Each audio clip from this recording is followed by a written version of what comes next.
Hello जय हिंद साथियों, स्वागत करता हूँ आज के सामान्य ज्ञान के नए वीडियो में। आज की इस वीडियो में हम लोग देखेंगे सामान्य ज्ञान के टॉप 40 ऐसे जीके क्वेश्चन जो आप सभी के आने वाले बिहार पुलिस एग्जाम के लिए वेरी मस्ट इंपॉर्टेंट होने वाले हैं और आप सभी प्रैक्टिस सेट जरूर लगाएगा। चलिए क्वेश्चन नंबर 1 की ओर बढ़ेंगे। क्वेश्चन नंबर 1 में पूछे जा रहा है, मगध साम्राज्य के हर्यक वंश के अंतिम शासक नागदशक को उसके किस आमत्य मंत्री ने पदच्युत करके मगध पर एक नए राजवंश की स्थापना की थी। याद रखेंगे, मगध साम्राज्य के हर्यक वंश के अंतिम शासक नागदशक को उसके किस आमत्य मंत्री ने पदच्युत करके मगध पर एक नए राजवंश की स्थापना की थी। तो याद रखें, नए राजवंश किसकी स्थापना की थी, तो शिशुनाग की जो है स्थापना की थी। क्वेश्चन नंबर 1 का ये बिल्कुल सही जवाब हो जाएगा। चलिए क्वेश्चन नंबर 2 की ओर बढ़ेंगे। क्वेश्चन नंबर 2 में पूछे जा रहा है, पाल काल में निर्मित कांसे की मूर्तियां की ढलाई के लिए प्रसिद्ध धीमान और उनके पुत्र बिटपाल बिहार के किस प्राचीन क्षेत्र के निवासी थे। तो याद रखेंगे, बिटपाल बिहार के किस प्राचीन क्षेत्र के निवासी थे, तो याद रखेंगे नालंदा क्षेत्र के निवासी थे। क्वेश्चन नंबर 2 का ये बिल्कुल सही जवाब हो जाएगा। चलिए क्वेश्चन नंबर 3 की ओर बढ़ेंगे। क्वेश्चन नंबर 3 में पूछा जा रहा है, मौर्य काल में राजा की व्यक्तिगत सुरक्षा के लिए जिम्मेदार शस्त्र महिला अंगरक्षकों के दल को प्रशासनिक भाषा में क्या कहा जाता था। मौर्य काल में राजा की व्यक्तिगत सुरक्षा के लिए जिम्मेदार सशस्त्र महिला अंगरक्षकों को दल को प्रशासनिक भाषा में क्या कहा जाता था। तो याद रखेंगे, प्रशासनिक भाषा में जो है अंतःवार्षिका कहा जाता था, अंतःवार्षिक याद रखेंगे। क्वेश्चन नंबर 3 का सी बिल्कुल सही जवाब हो जाएगा। चलिए क्वेश्चन नंबर 4 की ओर बढ़ेंगे। क्वेश्चन नंबर 4 में पूछा जा रहा है, वर्ष 1929 में स्वामी सहजानंद सरस्वती ने बिहार प्रांतीय किसान सभा BPKS की औपचारिक स्थापना बिहार के किस मेले के अवसर पर की थी। तो याद रखेंगे, औपचारिक स्थापना जो है बिहार के किस मेले के अवसर पर की थी, तो सोनपुर मेले के जो है अवसर पर की थी। क्वेश्चन नंबर 4 का ये बिल्कुल सही जवाब हो जाएगा। चलिए क्वेश्चन नंबर 5 की ओर बढ़ेंगे। क्वेश्चन नंबर 5 में पूछे जा रहा है, 1857 के स्वतंत्रता संग्राम के दौरान अंग्रेजों के खिलाफ छापामार युद्ध की रणनीति अपनाने वाले बाबू अमर सिंह को अंततः दिसंबर 1859 में कहां से गिरफ्तार किया गया था।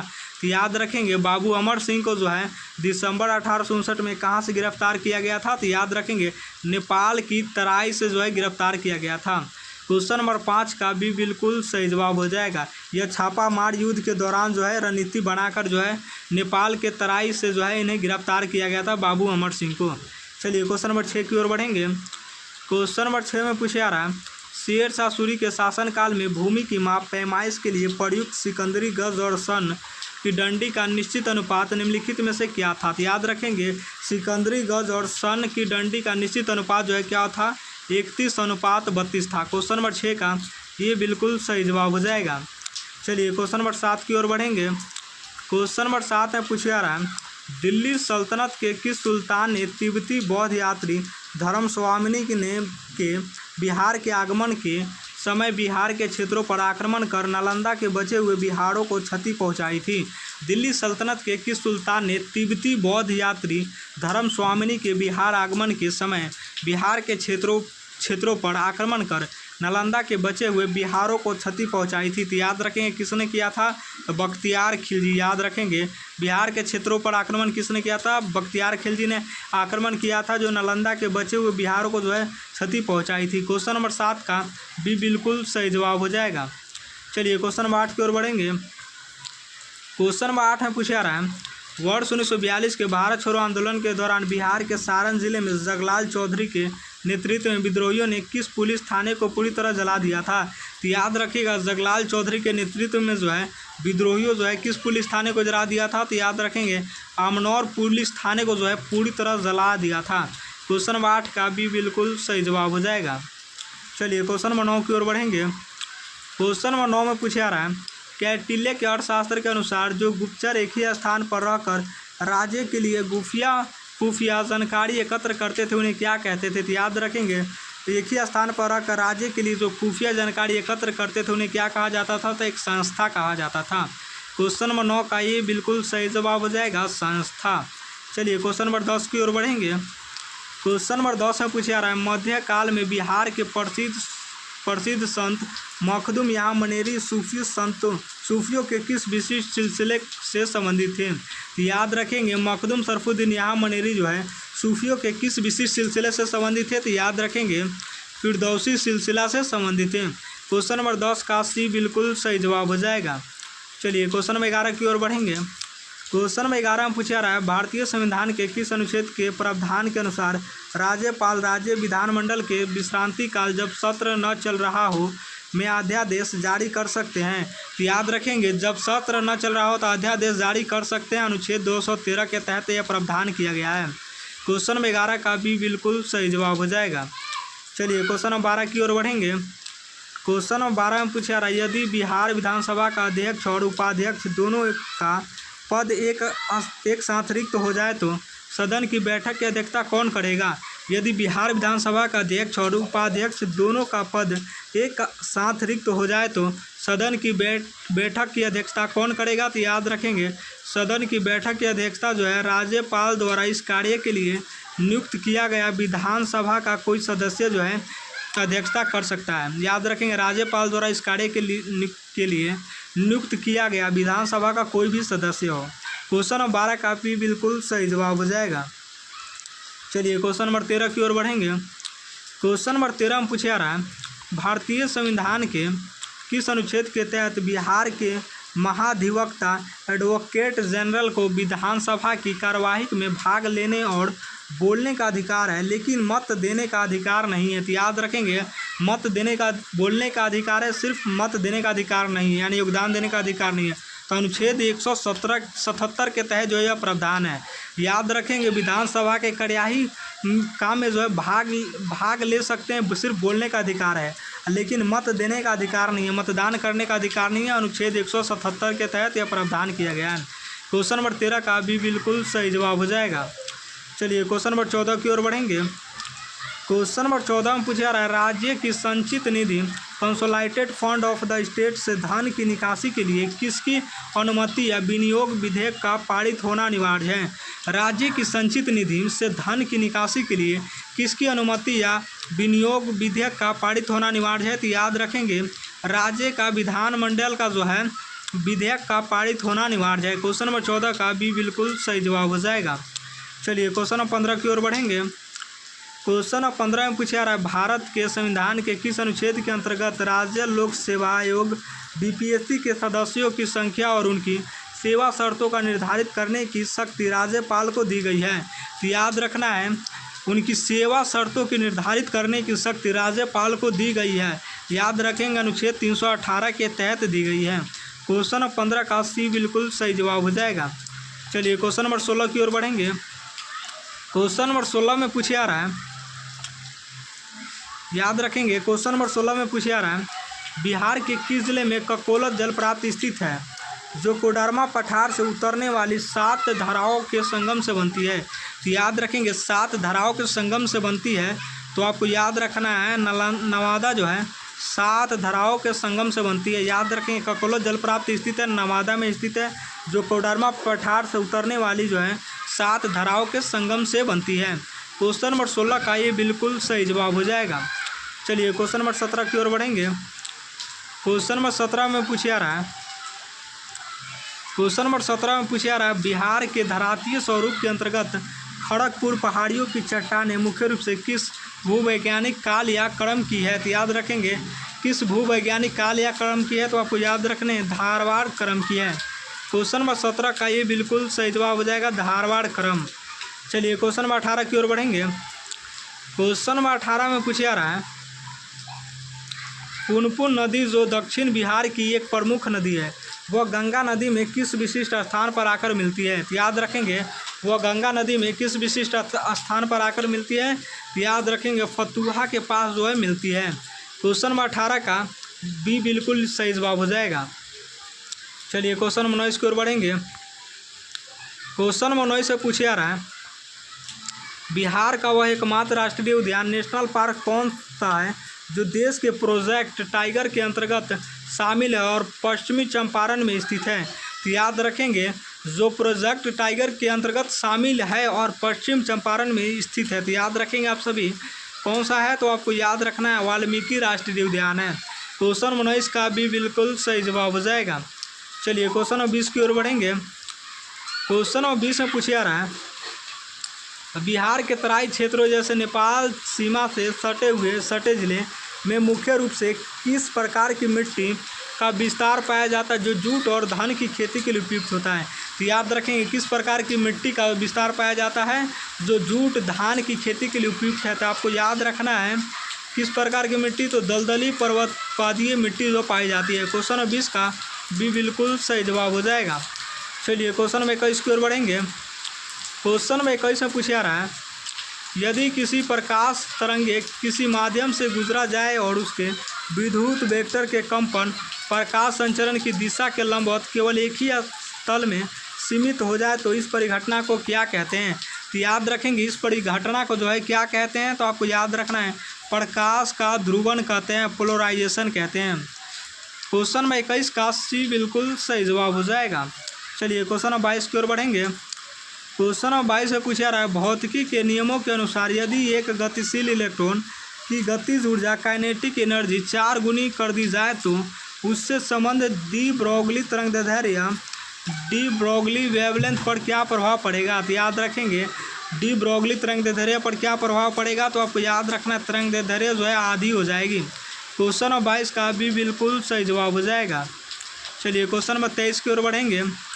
क्वेश्चन 23 में पूछा रहा है, जब किसी ऊष्मागतिकी निकाय थर्मोडायनेमिक सिस्टम में कोई परिवर्तन इस प्रकार होता है कि पूरे प्रक्रम में निकाय का आयतन वॉल्यूम पूरी तरह नियत रहता है तो इस प्रक्रम को क्या कहा जाता है? तो याद रखेंगे निकाय का आयतन पूरी तरह नियत रहता है तो इस प्रक्रम को क्या कहते हैं? तो आपको याद रखना है इस प्रक्रम को जो है समआयतनिक प्रक्रम कहा जाता है। क्वेश्चन नंबर 23 का सी बिल्कुल सही जवाब हो जाएगा।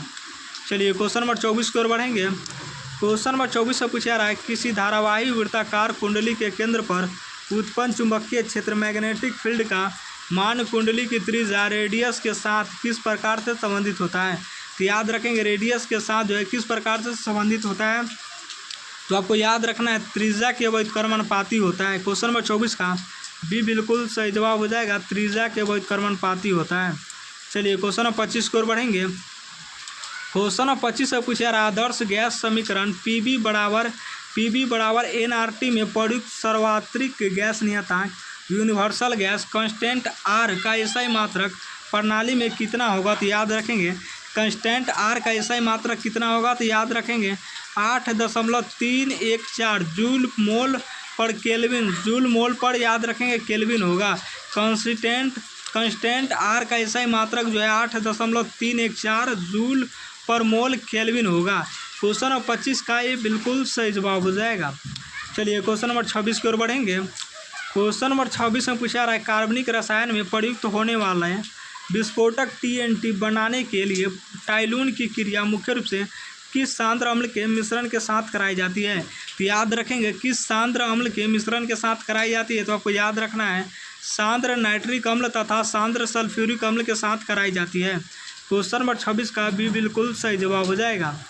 चलिए क्वेश्चन नंबर 27 की ओर बढ़ेंगे। क्वेश्चन नंबर 27 से पूछा रहा, जब कॉपर तांबे के बर्तनों को लंबे समय तक नाम हवा में खुला छोड़ दिया जाता है तो उन पर एक हरे रंग की परत जम जाती है।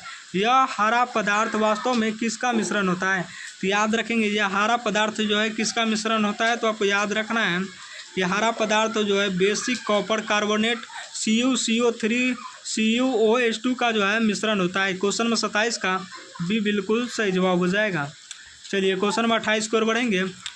क्वेश्चन नंबर 28 से पूछा रहा है, आवर्त सारणी के किस ब्लॉक के तत्वों को लेंथेनाइड्स कहा जाता है जिनकी परमाणु संख्या 58 से 71 होती है? तो याद रखेंगे किस ब्लॉक के तत्वों को लेंथेनाइड्स कहा जाता है जिनकी परमाणु संख्या 58 से 71 होती है? तो याद रखना है एफ ब्लॉक के तत्वों को जो है लेंथेनाइड्स कहा जाता है जिनकी परमाणु संख्या 58 से 71 होती है। क्वेश्चन नंबर 28 का भी बिल्कुल सही जवाब हो जाएगा। चलिए क्वेश्चन नंबर 29 की ओर बढ़ेंगे। क्वेश्चन नंबर 29 से पूछा रहा है, कांच उद्योग में कांच की सतह को चिकना एवं चमकदार बनाने तथा उसकी भंगुरता को कम करने के लिए मुख्य रूप से किस रासायनिक यौगिक का उपयोग किया जाता है? तो याद रखेंगे किस रासायनिक यौगिक का उपयोग किया जाता है, तो बोरेक्स सुहागा का उपयोग किया जाता है। याद रखेंगे बोरेक्स सुहागा का उपयोग किया जाता है। क्वेश्चन नंबर 29 का ये बिल्कुल सही जवाब हो जाएगा। चलिए क्वेश्चन नंबर 30 की ओर बढ़ेंगे। क्वेश्चन नंबर 30 में पूछा रहा है फलों के रसों और खाद्य पदार्थों को लंबे समय तक सुरक्षित रखने प्रिजर्वेशन के लिए वाणिज्यिक रूप से किस कार्बनिक अम्ल के सोडियम लवण का उपयोग किया जाता है। तो याद रखेंगे किस कार्बनिक अम्ल के सोडियम लवण का उपयोग किया जाता है। तो याद रखेंगे बेंजोइक अम्ल सोडियम बेंजोएट का जो है उपयोग किया जाता है। क्वेश्चन नंबर 30 का बी बिल्कुल सही जवाब हो जाएगा। चलिए क्वेश्चन नंबर 31 की ओर बढ़ेंगे। क्वेश्चन नंबर 31 में पूछा रहा है मानव नेत्र के किस विशिष्ट भाग में प्रकाश संवेदी कोशिकाएं रोडक्स और कोन्स पाई जाती है जो क्रमशः मंद प्रकाश और रंगों की पहचान करती है। तो याद रखेंगे जो मंद प्रकाश और रंगों की पहचान करती है तो आपको याद रखना है रेटिना दृष्टिपटल। क्वेश्चन नंबर 31 का सी बिल्कुल सही जवाब हो जाएगा। चलिए क्वेश्चन नंबर 32 की ओर बढ़ेंगे।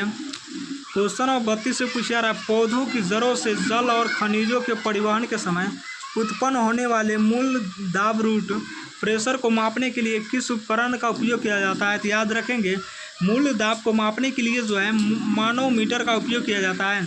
क्वेश्चन नंबर 32 का ये बिल्कुल सही जवाब हो जाएगा। चलिए क्वेश्चन नंबर 33 की ओर बढ़ेंगे। क्वेश्चन नंबर 33 से पूछा रहा है जेनेटिक्स में क्लाइनफेल्टर सिंड्रोम से पीड़ित पुरुष का गुणसूत्र पैटर्न क्या होता है। तो याद रखेंगे क्लाइनफेल्टर सिंड्रोम से पीड़ित पुरुष का गुणसूत्र जो होता है क्या होता है तो आपको याद रखना है 47XXY होता है। क्वेश्चन नंबर 33 का बी बिल्कुल सही जवाब हो जाएगा। चलिए क्वेश्चन नंबर 34 की ओर बढ़ेंगे। क्वेश्चन नंबर 34 से पूछा रहा है मानव शरीर के किस अंग में पुरानी मृत लाल रक्त कोशिका RBCs को नष्ट किया जाता है जिसे RBC का कब्रिस्तान भी कहा जाता है। तो RBC का कब्रिस्तान जो है पलिहा सफलिन तिल्ली को कहा जाता है। क्वेश्चन नंबर 34 का बी बिल्कुल सही जवाब हो जाएगा। चलिए क्वेश्चन नंबर 35 की ओर बढ़ेंगे। क्वेश्चन नंबर 35 से पूछा रहा है पादप जगत के किस समूह के पौधों में पहली बार संवहन ऊतक एंजाइम एवं फ्लोएम विकसित हुए लेकिन उनमें बीज का निर्माण नहीं होता है। तो याद रखेंगे एंजाइम एवं फ्लोएम विकसित हुए लेकिन उसमें बीज का निर्माण नहीं होता है। तो याद रखेंगे किस पौधे में पहली बार संवाहक ऊतक होता है। तो याद रखेंगे ट्रेडोफाइटा। पादप जगत के किस समूह के पौधों में पहली बार संवहन ऊतक विकसित हुए हैं। तो याद रखेंगे ट्रेडोफाइटा जिसमें जो है बीज का निर्माण नहीं होता है। क्वेश्चन नंबर 35 का भी बिल्कुल सही जवाब हो जाएगा। चलिए क्वेश्चन नंबर 36 की ओर बढ़ेंगे।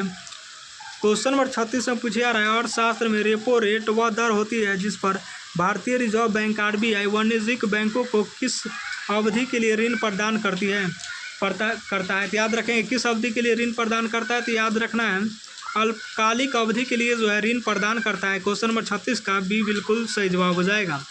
चलिए क्वेश्चन नंबर 37 की ओर बढ़ेंगे। क्वेश्चन नंबर 37 से पूछा रहा है भारत में राष्ट्रीय विकास परिषद नेशनल डेवलपमेंट काउंसिल NDC की स्थापना किस वर्ष की गई थी। तो याद रखिएगा NDC की स्थापना जो है कब की गई थी 1952 में की गई थी जो पंचवर्षीय योजनाओं को अंतिम स्वीकृति देती थी। क्वेश्चन नंबर 37 का बी बिल्कुल सही जवाब हो जाएगा। चलिए क्वेश्चन नंबर 38 की ओर बढ़ेंगे। क्वेश्चन नंबर 38 से पूछा रहा है विकास अर्थशास्त्र के अंतर्गत लॉरेंस कर्व निम्नलिखित में से किस सामाजिक आर्थिक स्थिति को मापने का एक प्रमुख ग्राफिकल उपकरण है।